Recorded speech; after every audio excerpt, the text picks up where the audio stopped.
Hello everyone, welcome back to my channel. কেমন আছো তোমরা সবাই? আশা করছি খুব ভালো আছো। আমিও খুব ভালো আছি।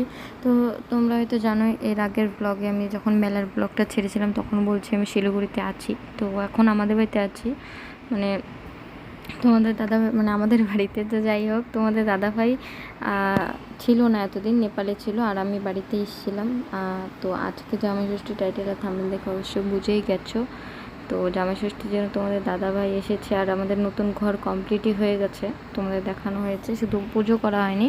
তো যখন দুর্গাপূজা হয়তো যখন আবার যাব, তার আগে যখন মানে দুর্গাপূজার সময় যখন তোমাদের দাদাভাই আমরা সবাই একসাথে যখন আবার যাব, তখন পুজোটা করে তারপরে আমি ঘরের জিনিসগুলো রাখবো।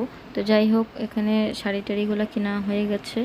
তো মা মানে আগে তোমাদের দাদাভাই মানে 2 দিন আগে আমাকে বললো যে আমি হয়তো জামাষষ্ঠীতে যেতে পারবো না এখানে কাজের জন্য। তো রাত্রেবেলায় মানে জামাষষ্ঠীর আগের দিন রাত্রেবেলায় আমাকে ফোন করে বলছে তাহলে আমি কালকে সকালে আসবো। তো তোমাদের দাদাভাই আজকে আসলো নেপাল থেকে শিলিগুড়িতে, মানে বাড়িতে। তো যাই হোক, সব কিনতে বেরিয়ে গেছে। আর মেলার ব্লগটা বলেইছিলাম, মারবাড়ির সামনে মানে জলপাই মোড়ের ওখানে মেলা লেগেছিলো। তো যাই হোক, মেলার ব্লগটাও আমি শেয়ার করছি। তো এই যে মেলার আমি যাচ্ছিলাম আমি যখন বাবার বাড়িতে, তখন মেলাটা একটু দেখতে খুব সুন্দর লাগছে। তো যাই, নাগরদোলনাটা খুব দেখে ভয়ও লাগছিলো, আর চড়েও ছিলাম। তোমাদের ব্লগ সব শেয়ার করেছে। আর দিদি জ্যাম্বু এসেছিলো, আবার জ্যাম্বু একটু কাজের জন্য একটু ছিল, তখন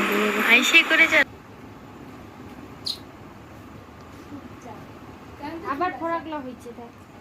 হ্যাঁ, এখনই নিয়ে যাবো ওষুধ। এখন ঠিক আছে।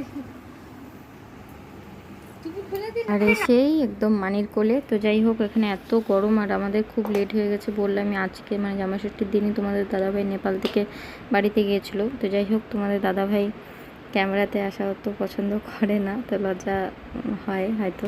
তো যাই হোক, যে পছন্দ অত করে না ক্যামেরায় আসা, তো তাকে না আসাই ঠিক আছে। তো যাই হোক, তো সেখানে মা এখানে এখন পুজো টুজো কী নিয়ম টিয়ম ওটা করে নিল। আর ভাই কয়েকদিন আগে আইফোন কিনছে, তো সেটাও দেখাই দিলাম। আর এখানে মানে দিদা মানে ঠাম্মাকে আমি দিদা বলি। তো দিদার জন্য একটা শাড়ি নিয়ে আসছিলাম। তো দিদা সুতি শাড়িই পরে বেশিরভাগ। তো এই কালারটা আমার পছন্দ হয়েছে। দিদা বলে কি একটা ফটো তুল। তো মিতালি ভিডিও বানিয়ে নিয়েছে। আর এখানে রান্নাবাড়ি, মা তো মুখ চুপ পুরো শুকায় আছে, কেন খাওয়া দাওয়া হয়নি মারও। তো যাই হোক, তো এখানে মাও কিছু তাড়াহুড়া করে আয়োজন করছে, যেহেতু তোমাদের দাদাভাই আমাকে একদিন আগেই রাত্রেবেলায় বললো যে আমি আসবো। তো ব্লগটা এই পর্যন্ত।